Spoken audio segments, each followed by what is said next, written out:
Hey, hello, and welcome to the show. It's me, John Park, and it's time for John Park's Workshop. Thank you, everyone, for stopping by. It's so great to see you. And when I say I see you, well, I see the people over in our Discord chat. Whoa, black hole. Hold on, let me fix that. That thing just went all weird. That's weird. Why did that one go away? Let's try tricking it. Nope. It's decided that it doesn't like that layer. Hold on. Off to an amazing start here today. Just fantastic. Here we go. We are mere moments away from having that work again. Also, I see we've got some people over in our YouTube chat. Hello. Dave Odessa says, JP sounds a bit rough. Is the audio quality coming in weird? It looks okay on this end. Or am I just sounding rough? Let me know. Is it technical or is it personal? Is it me? Hold on one second. Okay, we're getting closer. Window.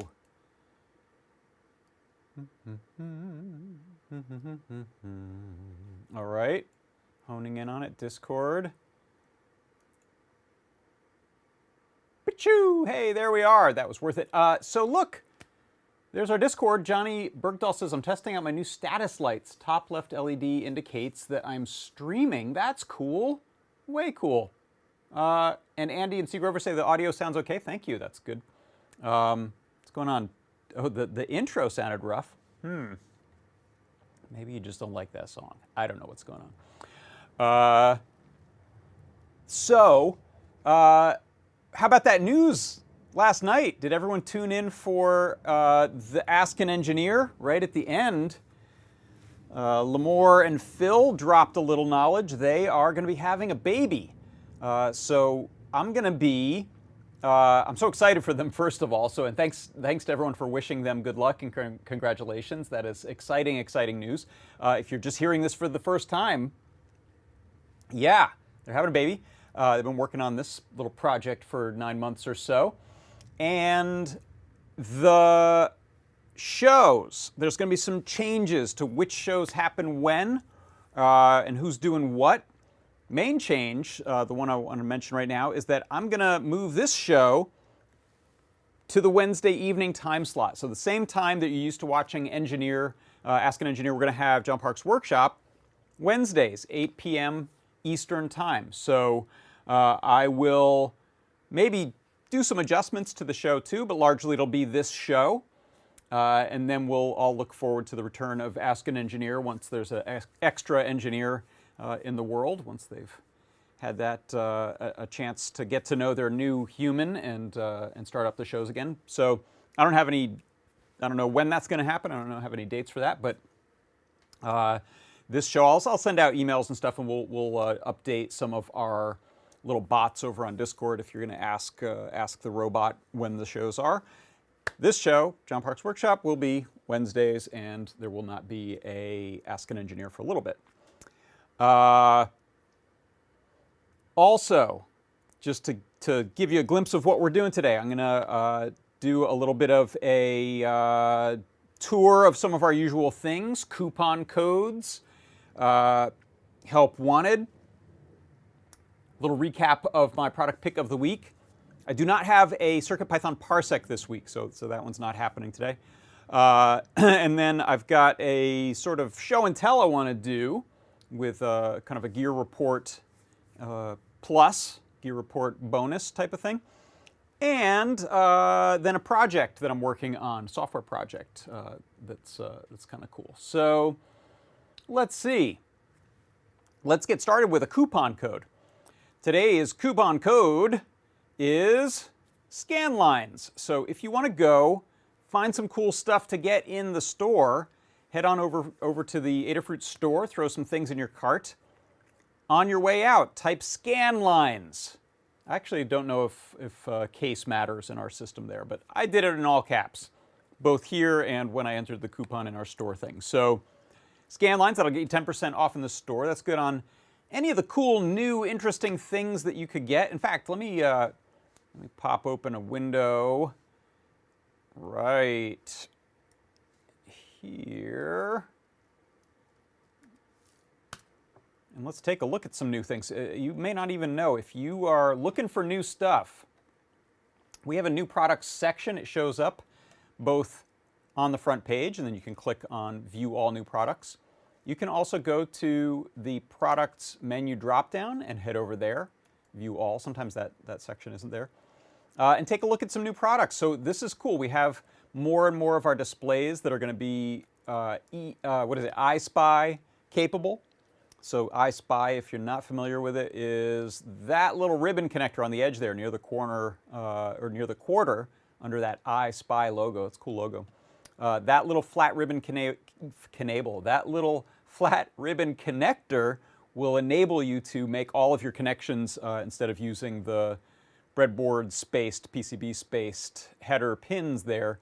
You can travel all the data you need for the display, for SD card. I think I2C is on there as well. So that 2.2-inch 18-bit color, that's a lot of color, TFT display has been updated with this form factor using the iSpy connector, which I am very excited about. So that's one of the many things that you can head on over to the store, throw in your cart. We have 30 of those in stock right now, and get 10% off on your way out. So use this code, SCANLINES, and that's how you do that. That is also only good on real products, real goods, physical things, atoms, bits that get shipped in a box to you, not on software, gift certificates, or subscriptions. So just on real stuff. All right, that's the coupon code. Help wanted if you are looking for work, if you are looking to hire someone, if you are looking to get a temporary gig, a full-time gig, you will want to check out jobs.adafruit.com. Oh, good, this window's here. My software was showing me that it wasn't, but in fact, this time it is. What's going on? If I could only find my arm. I don't know how vertical. They don't say. But head on over there if you've got these kinds of skills. They're going to be using extruded aluminum for construction, pneumatics, electric motors, electronics, Arduino and Raspberry Pi, retail display design and building, and agricultural irrigation. Really cool. So if you are a handy person with those types of skills and you're looking for work, that is an interesting one. Area2farms.com. Go and check that out at jobs.adafruit.com. Let's see. Oh, I'm sorry to hear that. Someone said that we're buffering a bit today. Do I have the cool robot buffering like Phil and Lamore had last night? They were getting like 1 frame a second. I'm just making things up. I'm not actually. That's me pretending. But they had some cool buffering going. I'm a little jealous of their buffering. I want a plug-in for that, a little filter. Seems okay. Normal service has been restored. Oh yeah, you know what? I see a little warning going on in the bit rate. Oh, it's not too bad. Bit rate's not too bad for YouTube. All right, next up on Tuesdays, I've got that right there. Let me just flash back and forth between them because that's good for you. JP's product pick of the week, that happens on Tuesdays. For now, my plan is to keep doing that at the same time. That may shift as well, just because I usually do prep on the day before this show. So if I'm doing that show and then the next show the next day, but it's at night, so maybe I'll have the time. Who knows? But normally, the plan is, what I've been doing up until now, is Product Pick of the Week show on Tuesdays. And during that show, I like to take something that's a new product or an oldie but goodie, a favorite, something we have in stock. We try to be careful about that, make sure we set aside a bunch of them, usually 100 or 2 of whatever it is. We'll hold that in reserve to unleash the excellent new products team, especially Jelly. Shout out to for help with that. Jelly's been doing a lot of great helping with planning and plotting and scheming, making all this work. But we pick something. We slash the price, usually in half, and then I do a show, 10-15 minutes, show you what it is, do a little throwback video to the release, the new, when Lamore originally released the item, give you a half-off discount, show you some demos. This week's product pick was this one right here, and here is my little recap, so take it. The mini analog thumbstick and the breakout. They have a ground power and the analog per axis slot neatly into the board there, where the 2 sets of 3 there are. And then all of those are broken out to the plus, Y, X, and minus. I've taken a QT Py RP2040, and I'm essentially running power and ground and 2 analog pins to each joystick, 4 ADC pins, which we have on the QT Py. And then I've also run a little I2C OLED there. And you can see as I move these little thumbsticks, I get some values that I've written there, as well as a little moving dot. And I have this sending out MIDI. I'm not going to demo that part of it, but it's essentially sending out some MIDI CC values on 4 axes, 2 per. And so this is really straightforward to use in both Arduino and CircuitPython. The mini analog thumbstick and breakout. That was it. That was a product pick. So let me know what you do with those. I know someone said, DJ Devon3, I think, said that they had purchased like 10 of them. So I'm curious to see the wild keyboard you're planning to make, the entry device that uses 10 little thumbsticks. I guess those are thumb and finger sticks at that point. So like I mentioned, no CircuitPython parsec today, so we'll skip that. But now let's get to this. So this is pretty cool. This is a Gear Report and Plus, a Gear Report Plus. So you can see right there, that's that little Sony Trinitron I got last year. Picked it up on the side of the road. Well, I have a very fertile neighborhood as far as picking stuff up on the side of the road, because this is what I got now. I picked this up last week. I can't point. There we go. This is a 20-inch Toshiba CRT television, and it's a beauty. It is at really the apex of CRT technology, roughly. It was made in 2006. I think this Sony was in the late 90s, so another 10, 15 years of development. Really nice flat screen.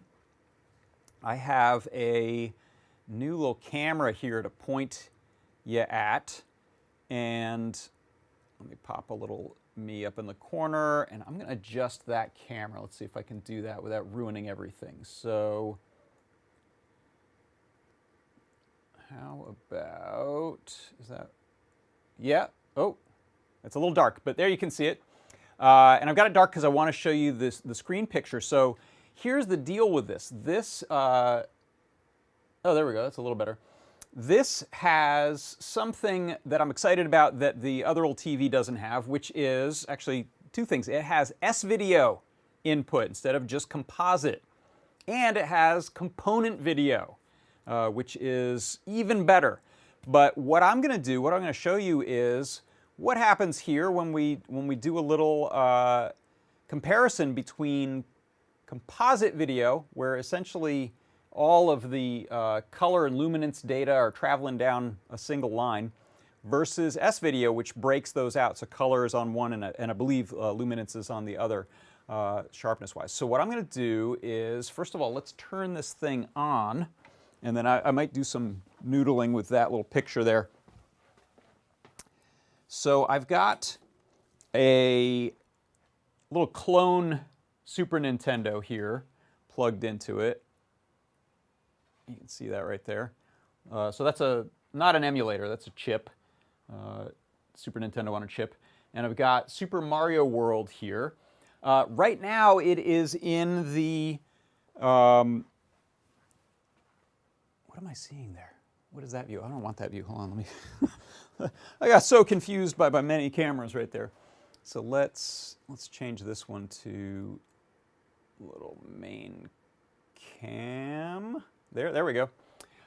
So you can see actually I have my iPhone filming this because the iPhone running Camo, which is a camera thing, is actually dealing with the refresh rate of the CRT better than some of my other cameras.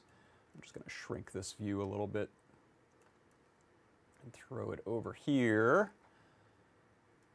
There we go.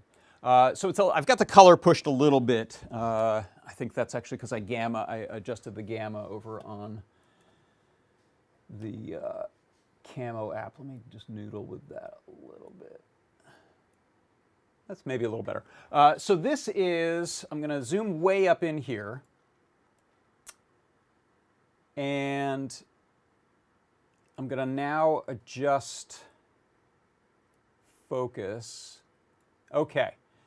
So pay attention to, by the way, you'll see this is, I think I have a shutter frame rate of 30 frames per second. Actually, I'm just going to switch that. No, let me leave that alone since that's working. The refresh on the TV, I believe, is 2997, and that's why you see that one little sort of bright scan going through. The frame rates are not exactly matched there. But this is composite, and it's not bad. I mean, this is a gorgeous TV. It does a really nice job with this signal. And one of the things about these TVs is they tend to be fast. There's less lag with these than your typical modern TV going through HDMI and some of the processing that happens there. So these tend to be coveted both because they're nostalgic and because they are really fast, really responsive. So if you look at things like the letter L here, look at the black outline around the L, and it's kind of bleeding into the L there a bit. Again, picture looks really, really good. I love it, but what I'm going to do is this little Super Nintendo clone has an S-video output, and it just outputs both over the composite and the S-video pretty much all the time. So I can go ahead and, the TV will need to do a little dance, but I'm going to go ahead and plug in the S-video and give it a second. Boom! There we go. So now I actually don't even need to unplug the composite, but yeah, that's definitely not the composite, that's the S-video, and you can see we get gorgeous sharpness. This is one of the best pictures I've seen. I think it looks better in real life than on my video there. I'm going to go back it out a little bit now. But really impressive sharpness when you go between the composite and the S-video here. So let's see, can I adjust? Let me see if I can adjust zoom other than, here it is. Yeah, so let's zoom. Oh, that's actually, yeah, we're getting a little moire patterns. It's very, very tricky to, oh, that's not bad. There we go. Look at little Mario, little Yoshi. So I'll do that again. So watch that. It's gonna flip a little, I think, when I make the change here. So I'm just going to yank S-video, and then, boom, you can see it's just a little muddier, a little softer. Still a really great image, really good-looking colors for sure, but the S-video is a big change. Some people will do modifications on these consoles or the real ones to get composite out and RGB out. I haven't tried that. What I've heard from a lot of people is that is better even than S-video, but not as big a change, not as marked a difference as what you get with going from, oh, let me get that out of there. Going from composite over to S-video is really a nice upgrade. So that's my little gear report there. Very excited to have found that. If you look into this, a lot of people are retro gaming fans are excited about picking up old TVs. You tend to be able to find them, get them cheap or free, take them off of someone's hands. I recommend that before going down the route of trying to buy one fresh, because they're now priced accordingly. People will be charging $250 for a TV like that by calling it a retro gaming TV. By the way, actually, one other neat little trick I'll do. I'm going to just adjust my camera. You will notice that by filming straight on, you tend to get a better picture with less of these moire interferences. I just rotated the camera a little bit to see my Sony there. Here is, I can plug the composite into the Sony, and it'll keep sending the S video to the Toshiba. And you can see it's still a really handsome looking image, in my opinion.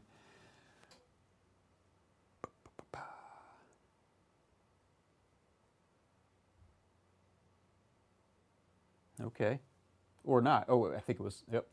It was coming on, and I think I shut it off. There we go. So it's hard to do apples to apples, just because this one's a much smaller TV.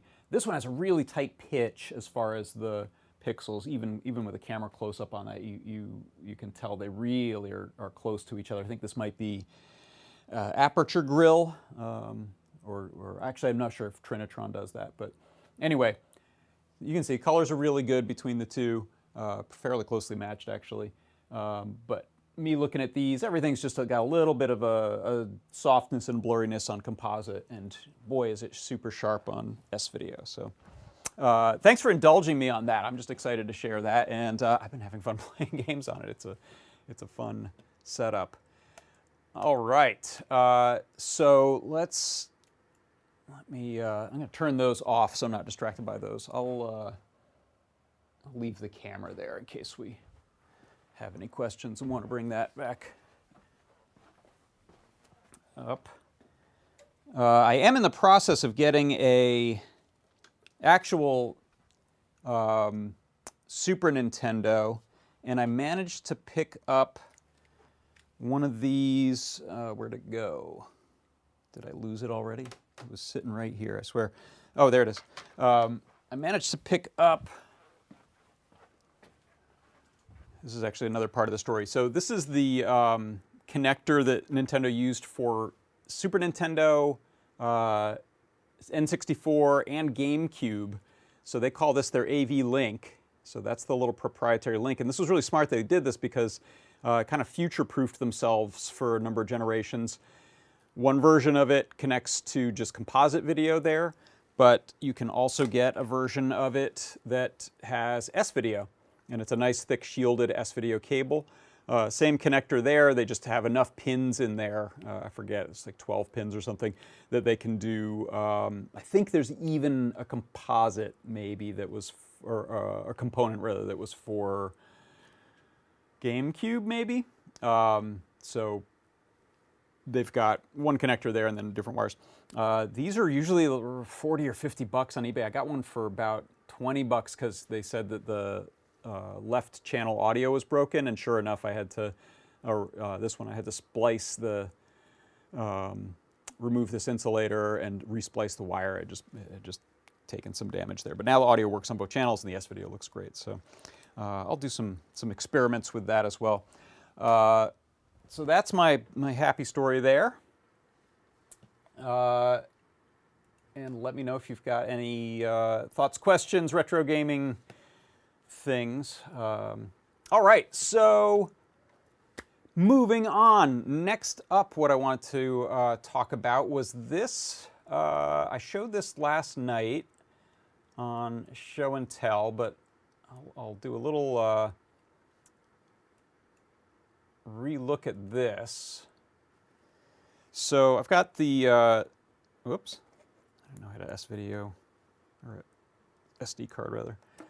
This is a Pi Gamer, And I've got battery on there. I've got a little speaker on there. And flip the power on.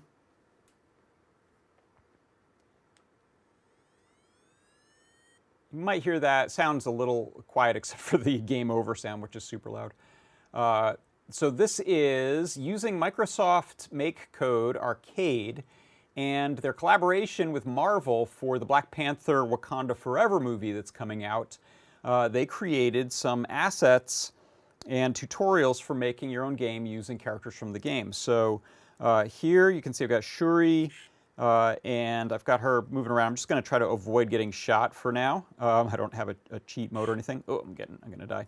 But the thing I'm excited about with this is the parallax. So if you see the background, I've got 4 layers of images in the background, like a multiplane camera and animation. Oh, we'll restart that.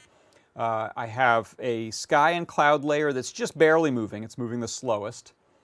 Then I have the sort of far buildings and hills. And then I have mid-ground buildings and the greener hills and some of that brown road kind of thing. And then I put some foreground of just like some broken up asphalt or something like that. And I did all of this using their asset, and then I kind of pulled it apart. And I wanted to show you how to do that. And a couple other tricks in the game. I'll show you actually if I can actually shoot at I think Namor is the bad guy here. These little rings. Yeah, take that. When he gets hit, he jumps to a new position. And I'll show you the code for that. This is all done with, there we go, we are safe. All done with block programming. And we're also going to do some modifications to this. So let's start off with, let me jump over to MakeCode. And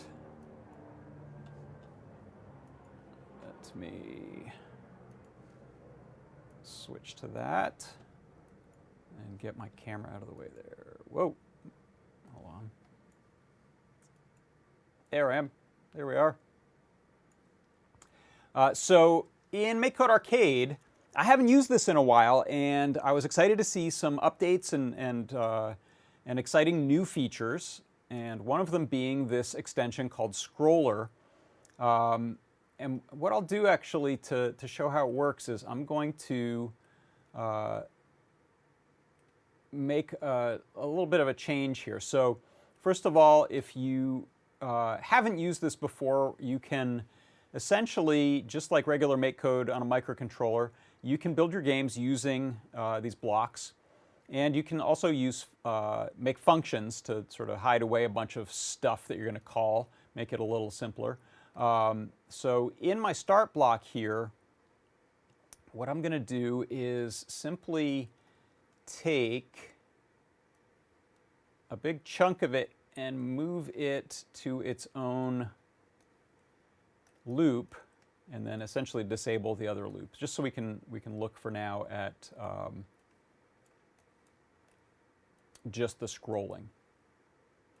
So on start, all this is going to do now is scroll, and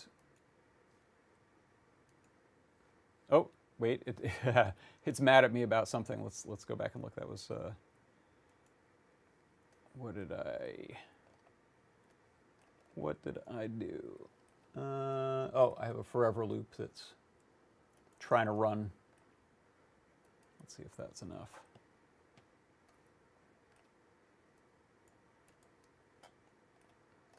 This should work. There we go. So I'm going to make this full screen. Now, one thing I noticed is that this actually runs a little better on the microcontroller in this case than it does in the simulation here.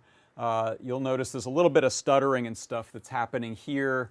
Probably that's browser stuff is what I'm going to guess. The vague excuse of browser stuff is happening. But the scrolling is actually smoother on the real device.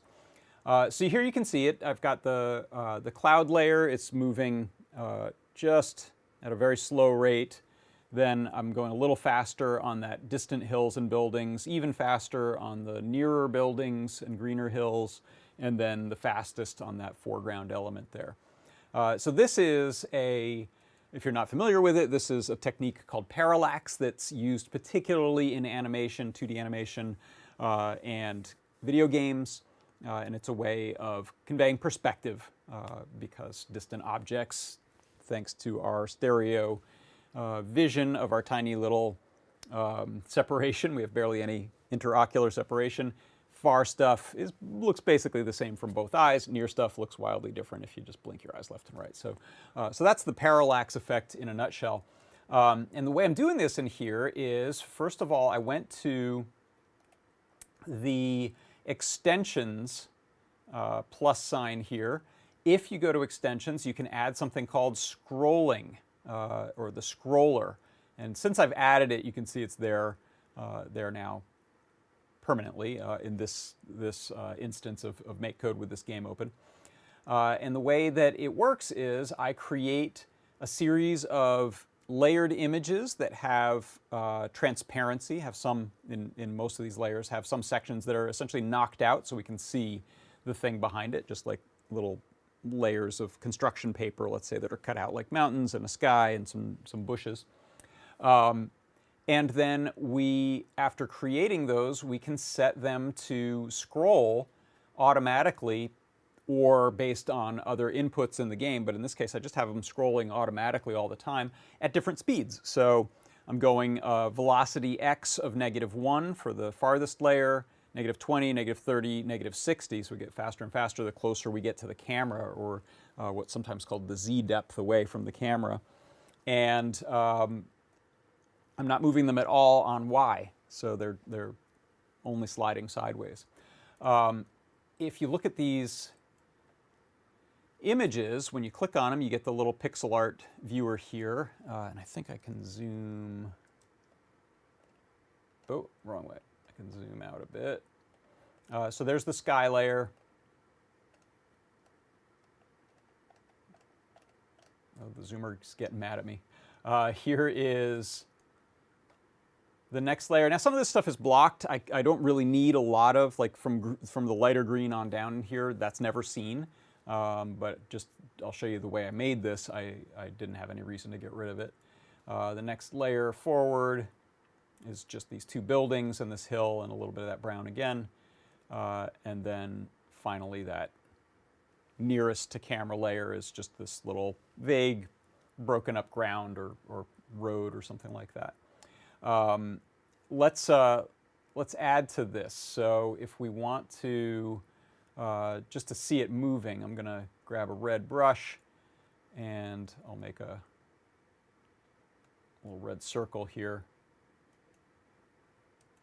And then this will reload. And there you can see, so you can see that's kind of pinned to that road layer. And it travels with it and it loops, right? So this basically, as soon as a pixel gets off the screen to the left side, it loops back around, which is what makes this work. So you need to make your artwork support that, otherwise you'll notice the effect of it.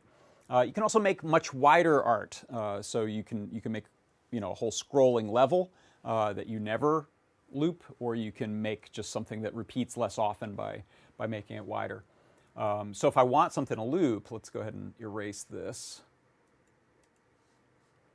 By the way, also nice changes since the last time I used this. A lot of nice changes to the pixel art. Here you can copy and paste now, which is actually how I did this. I copied a background, pasted it, deleted some, pasted it again to make all those layers. So let's make our wavy line here. And what I'm going to do is I'm just going to set down. It doesn't want me to draw off the screen. Come on, there you go. I'm going to set down what looks like the loop point. So this is seamless. I think those match. And then I can do anything I want in the middle. I may be off by a pixel. Let's find out. There's not a way to offset this that I know of in the paint package here.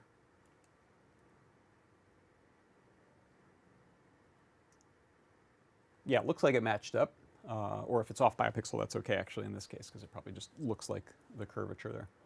So that's the way the parallax works. Go ahead and delete this. I think I can use this selector. This was one of the things that was a great improvement. You can grab stuff and scale it. I think you can delete it. Yeah, just drag and delete. You know, it's no A sprite. It's not Photoshop, but it's pretty excellent for an in-browser all-in one. So that is the scroller. Now, if I zoom out here, I'm getting smart alecky remarks from Todd, who said, "Wait a second, what's a pixel?" I will not take the bait. So let's see. Also, what I wanted to show, I'm going to just reconstruct this bit here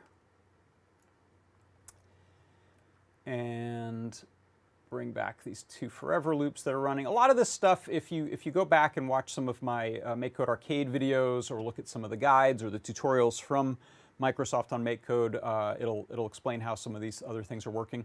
One really nice new feature is the play sound, which you used to just have some canned sound files. Now there's a little synthesizer engine in here. So if you click on the play sound block, which you can get just by heading over to music, and you'll say here, see, here's the play sound that just, these were the canned sound effects, ba-ding, and all those. But now you can use this sort of synthesizer sound block, and you can play it back right in there. You can change the waveform, and I'm going to go just to the most basic. I can here, if it'll let me, this should just be a continuous tone. And you can have it change pitch over time. You can tell it how long to go, so let's say a second. So that's going from 5,000 hertz down to 0, basically. Anything below 20 I'm not going to hear, probably. And you can also have the volume change over time, sort of like an envelope, although it's just linear, simple. So there you can see it just faded out, or you can have it ramp in. And you can also change the interpolation type. So the curve, I think this is just for the frequency, I'm not sure. You can see, yeah, it's not for the volume envelope. I'll leave this all cranked up. But you can see here's a logarithmic curve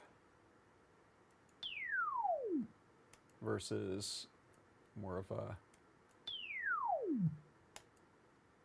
other shape, exponential curve, or linear, which is continuous. And then you got different wave types. So we had that sine wave, here's a square wave. Cool sounding. Let's just have that be a continuous tone. It's doing something. What effect is it doing there? That's interesting. It sounds like it's got some PWM something happening. There's a saw wave here. Let's get that a lot lower. You'll hear a lot of these harmonics.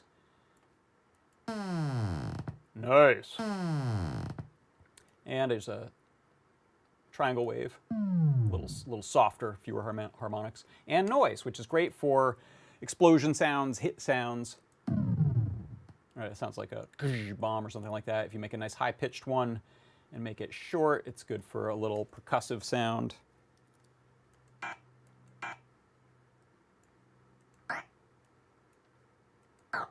So really cool sound engine. Very excited about that. It also has a gallery, so you can go pick some presets and figure out how they made them. I like that water drop. Whoop. So if we go and look now, oh wait, I think we have to double click it. Yeah, so here's the water drop sound. That's a sine wave, 150 milliseconds, raising from 200 hertz to 600 hertz, and then the volume is tanking off quickly. Cool sound. So, of course, there are much more fully featured synthesis engines and web versions of these sorts of things online, but this one's built right into MakeCode, which is fantastic. So now you can see we've got a play sound that's going to play that little water droplet. I think I can undo and get back to the one I had in there, which was this. And that's my sound when one of the Shuri projectiles hits Namor.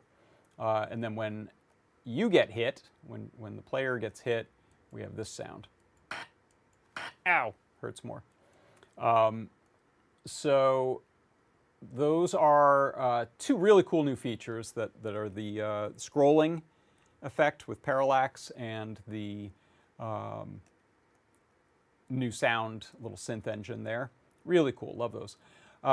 And then the other thing that I added that I just started to add now, and this was Lamore's suggestion, was some NeoPixels. So I've got one of these NeoPixel strips that has a 3-pin JST connector there, and you can see the 3-pin connectors. We have 2 of them under here, so I'm going to plug into D3, and I'll give you a downshoot view of this as well, and I'll open up the NeoPixel reel a little bit there. So let me find my down camera. How about this one? So this is, it's a little dark down here, but you can see a little NeoPixel strip there. So to use these, I've done 2 things. I have gone into extensions and added Light plugin, which is, deals with NeoPixels and dot stars. And I've added the Feather plugin, which gives us the pinouts that are necessary to plug into one of the pins, in this case D3. So here are those 2. I was testing this before the show. So here are those 2 blocks. You'll see they're grayed out right now because they're not inside. They're not going to run. They're not inside of any kind of a loop that's running. So I'm going to go ahead and put these. These are setup blocks. I'll put these right at the beginning here. Sure, right at the top, let's say. So now when I upload the code to the board here, so I'm going to plug this in over USB, now it will attempt to light up this NeoPixel strip. I told it had 30. I think that's accurate. I think there's a 1 meter or half meter with 30 pixels on it. And so I'm going to, inside of MakeCode, you can see here I'm doing a pick hardware. I'm going to tell it I've got a PyGamer. And then I will connect to the device using web USB. You don't see this window here, but it just asked me to pick a device, and I see PyGamer available. And now when I hit download over USB, there's a little USB symbol. Instead of it just putting a UF2 or a PNG on my desktop, it will flash the device. So I think we'll see this go to the bootloader screen here. So this is what you're used to seeing on any of our devices that have a TFT built in or screen built in when it's ready for you to drag on a UF2, except it's programming it right over the web USB inside of Chrome. Hey, look. Now we've got our LEDs lit up, and it lit up the whole batch, so I think that was right. I think this is a 30, strip of 30. In fact, I'll take it off the reel here. Let's see them all. So now they light up at the beginning. They don't do anything, though, so let's have them do something. So how about we'll look inside of the light, and then in more. So I've got strip animations. So if I grab a strip animation here, How about when we shoot? So when I fire, this is my A button, all the stuff that happens when I press the A button. I will do a comet animation, let's say, for about 200 milliseconds. And to make it a little more obvious, I will turn the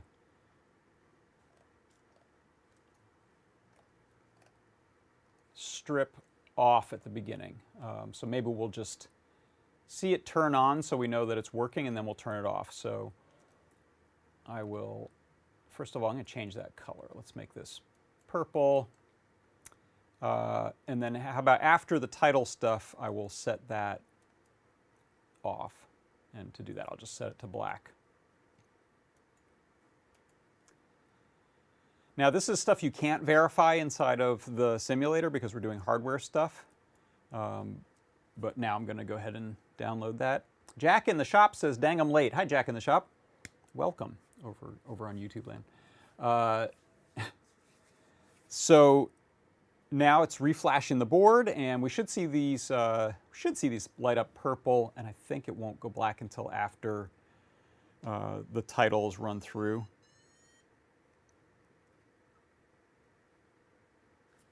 There it turned off. So while it's doing the function off to the side that I made called call title, those were on, and then it turned to black. So now when I press A, you can see it's trying to run through frames of that animation. Okay, so this was not a good choice, but so I want something else for that.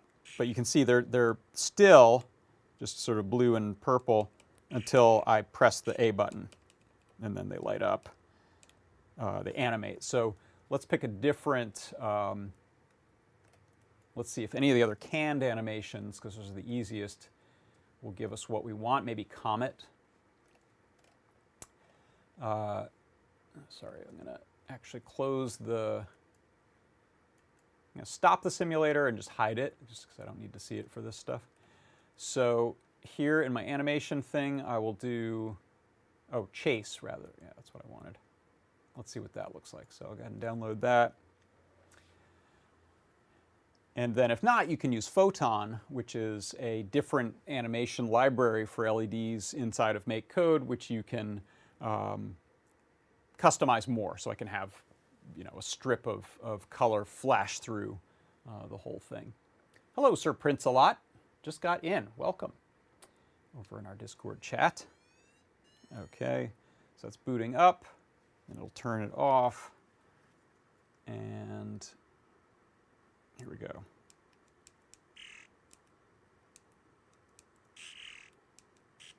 Yeah, so I think what I'd do here is either let it use these animations, and then when I release the A button, I could have it turn them off, or we could customize our own Photon animation. So I won't do that here. I'll build that up, and I'm going to put together a little guide on how to make this and the code. And let's see. I think that's it. That's what I wanted to show about this. Let me know in the chat if you've got any other questions about how I put the game together. The tutorial for this, I'm trying to think what URL will get you there. I think maybe if you just go to MakeCode Arcade, just go to arcade.makecode.com and you'll see there's a Wakanda Forever, Black Panther Wakanda Forever tutorial. This is great. I won't do it for you now, but I went through it. It shows you how to build a real simple game, a different game than this one, but a very simple game using these really cool assets that are available for some characters. And one other thing I noticed too, I think this was not available last time I used MakeCode Arcade, is you can now do scaling on your art assets, which is great. So if you create an asset or get an asset that's, say, 16 by 16 pixels, you can just have it pixel doubled or more. You can kind of go up to whatever you want. I don't know if it cares about powers of 2. I used them. So you'll see here, this is the character. This is 16, 1, 2, 3, 4, 5, 6, 7. I think it's 24 pixels wide. and maybe that same height, I have a scaler that's just bringing it up to 32 pixels. If I want a really huge character on here, I'm just going to scale it up. You can see this actually in real time here. I'll now have a huge Shuri. Namor doesn't stand a chance. Also actually a little easier to hit. Hey, look out! And that seems to run great, real fast. I made an attempt to do some real-time scaling, and at least the way I tried it, it slowed it way down. So I'm not so sure about that. It might just be pre-scaling it before you play, and then it knows what pixels it has. But cool, really cool feature, because if you've got a piece of art that kind of works but is the wrong size, you don't want to redraw that, and you used to have to do that. Now you can use this scaling. There's a couple places to do this, so you can look around inside of sprites, and then I think there might be an extension for scaling as well. But there's some scale stuff you can do in here too. So really cool new features. Great job. Let's see. I think that's it for that. So that's the project I'm working on. And what else? I want to remind you, thanks to our CRT find, my CRT find over here, I decided the coupon code this week is scanlines. So go get your fresh, hot, delicious scanlines and use that coupon code for 10% off. So just head on over to the Adafruit stores, throw some cool stuff in your cart, and then type in scanlines and the coupon code on the way out. That'll get you 10% off, and that's good on, whoops, I just removed it, didn't I? That's good on any real stuff, so you can't use that on software or the gift certificates or the subscriptions. So I guess last thing I'll do is remind you that I'm going to be run this show on Wednesday evenings now. Now that Phil and Lamore are going to be out for a little while, you can find this show right here, same place, wherever you're watching it, except it's going to be Wednesdays at 8 p.m. Eastern Time, the same time slot as you are used to seeing Ask an Engineer, except now it's going to be Ask a Bachelor of Arts, namely me.